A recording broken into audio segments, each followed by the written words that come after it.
Noisy neighbor gets silenced. Back in the 80s, I lived in a flat in southeast London. The flat was located in a small tower block 10 stories high with 4 flats per floor, one per corner as it were. The flat overlooked a local park and afforded very nice views of the area. The neighbors were generally very amenable, but everybody tended to keep to themselves, so no one had any problems with anyone. That all changed when a new family moved into a flat down on the 2nd floor on the same corner of the building where we lived. We lived on the 8th. They were not the most gracious of individuals, frequently leaving rubbish bags strewn around their floor's lobby for days, rather than depositing them in the communal bins, and parking their cars in other residents' allocated parking spots. In other words, the epitome of the appellati on chav. Complaints to the local council invariably fell on deaf ears. They soon developed a reputation for hosting loud drunken parties at the weekends which tended to go past midnight. This was pretty fecking annoying for us and the other residents, but we were somewhat less affected due to the distance between our respective flats. One particular Friday evening, however, proved to be the straw that broke the camel's back. At around 10 PM we heard the music start up, but it now appeared that the hosts had recently purchased a new sound system because the bass was now intolerably loud. I can only surmise that a peculiarity of the building's design, coupled with what sounded like much larger bass speakers, appeared to magnify the effect in our bedroom to the point where it made it quite impossible to sleep.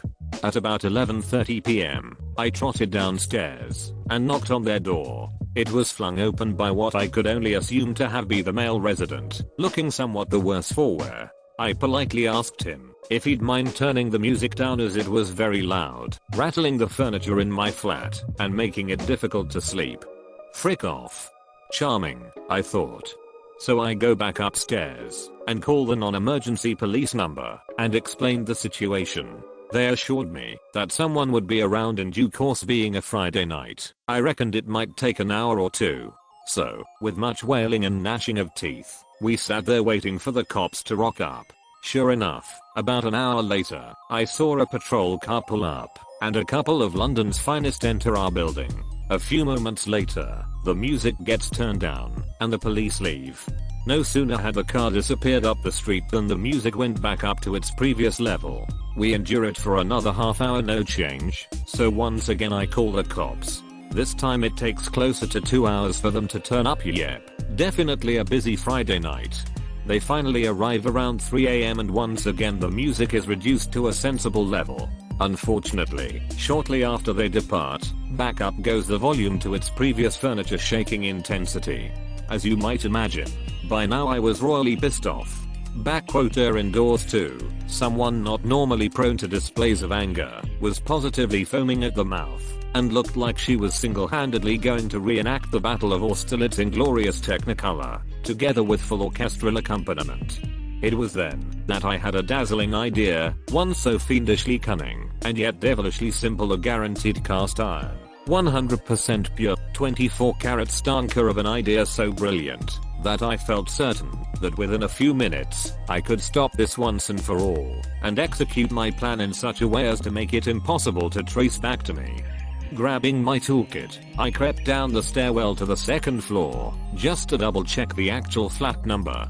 Having confirmed the number, I went back up to the 4th floor. In the stairwell just next to the exit door to the 4th floor lobby was a wooden access door that concealed one of the 2 electrical distribution panels for the entire building. The door was only secured by dint of a simple square key fitting, and the application of a large flat blade screwdriver would pop the latch no problem. Thus I opened the door to reveal the distro itself. Pulling the cover open, I was presented with a large panel containing 20 large 80 amp fuses, one each for the lower set of flats. Each one was neatly labeled with the flat's number and toise, but a moment to locate the appropriate one. Now, by one of those happy coincidences that usually only occur in the more egregious examples of the Hollywood B-movie, I just happened to have in my toolkit a dead fuse of exactly the same type and capacity. A few weeks previously I'd had to replace a similar fuse in the theater where I worked, and I'd absent-mindedly tossed the dead fuse in my toolbox where I'd promptly forgotten about it until now. Now, with all my ducks in a neat row, I pulled the fuse carrier for the miscreants flat out. Instant. Blessed. Silence. I rapidly swapped the live fuse for the dead one and reinserted the carrier. Securing everything back up again, I casually strolled back upstairs to enjoy a few hours in the hallowed arms of Morpheus. Addendum. Some weeks later, the troublesome family were moved out of their flat. It transpired that the local council had received so many noise complaints over the previous 6 months that they were obliged to rehouse them elsewhere. Animal abusing hack gets drop-kicked from the neighborhood. First time poster, let me know if this belongs elsewhere.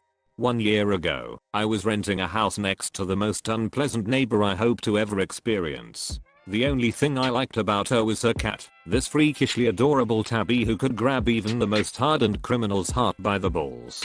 Every time I came home from work he would sidle up next to me for some TLC, which he never got from my neighbor. As far as I could tell, she just used the poor thing to keep away mice and play, that is, be terrorized by her toddler grandkids on the weekends. The poor Furby looked severely underfed and always appreciated the meals I'd leave out for him on our back porch. Now, I have an indoor fur baby of my own, a tailless ball of energy, aptly named Goblin, and one day he managed to escape outside. Luckily I found him within a few hours, but by the next morning, what jumps on my lap? Not Goblin, alas, but a flea. And if my social butterfly cat had fleas, I was positive the next door fur baby had fleas too. Now, I already had a bit of history with this neighbor.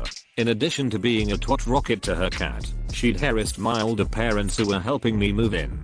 Why? Because our U-Haul rental was blocking a sidewalk to nowhere in front of my house for all of 10 minutes. My parents are extremely pleasant people. My mom frequently gets thanked on customer service hotlines for being the rare kind soul in an ocean of impatient Karens. And this lady was berating them needlessly for ruining the community, ranting even longer than they'd been parked, until they eventually moved to an inconvenient and wholly unnecessary distance. Regardless of her twat rocket personality, I figured I'd warn her anyway in the best interests of her fur baby. When I knew she was at home the next day, I knocked on her front door. When she answered, no, hello, just a scowl, I started to explain that my escaped indoor cat has fleas, and so there was a good possibility that her outdoor cat also had fleas. Immediately she berates me for letting my cat get fleas and snaps that she keeps her house very clean, unlike me, so there is no way her cat has fleas. I just loudly sided her and went back home as she continued to yell, "You've never even been in my house, lady. And that's not how fleas work." All week I noticed her cat scratching himself raw and felt so bad for the little guy. I wanted to give him flea medication and a flea bath, but with my neighbor now watching me like a hawk and screeching like a banshee if I even pet him anymore, I had to leave him alone. But I realized there was something I could do. You see, we shared the same landlord, who was very concerned about household pests and instructed us to call him at the first sight of a bedbug, tick, etc. I also knew that my neighbor was keeping her cat a secret from the landlord to avoid paying the pet rent, as I'd overheard her bragging about this to a friend outside one day. So what do? I call up the landlord to explain the flea situation, and I make sure to add that my neighbor's cat has also been scratching like crazy. There's a pause. Did you say she has a cat? Yes, I assure him, she definitely has an indoor-outdoor cat. Turns out that my neighbor had harassed our landlord into replacing most of her carpet due to her alleged cat allergy. I don't know why the landlord caved into this, but it wasn't cheap. And now our landlord learned that not only had Mad Woman lied about an allergy to score a free renovation, but she hadn't paid pet rent in more than a year. Well, an exterminator gets caught, and our landlord himself shows up to oversee the whole thing. We had both received a flyer taped to our front doors giving notice that he would be coming to our houses on that date, but I may or may not have removed my neighbors, so she wouldn't be able to just hide evidence of her cat for a few hours. So our landlord arrives, and I listen gleefully with my window open as my neighbor tries to prevent him and the exterminator from entering. Eventually she allows them to come inside, where there is obvious evidence of a pet living there. I don't know exactly what transpired between her and the landlord. There must be other crapstons on her record, being such a nutcase. But a few months later I had a new next door neighbor. And guess who Mad Woman purposely abandoned during the move? Her poor fur baby, who became a much loved and flea-free member of our house.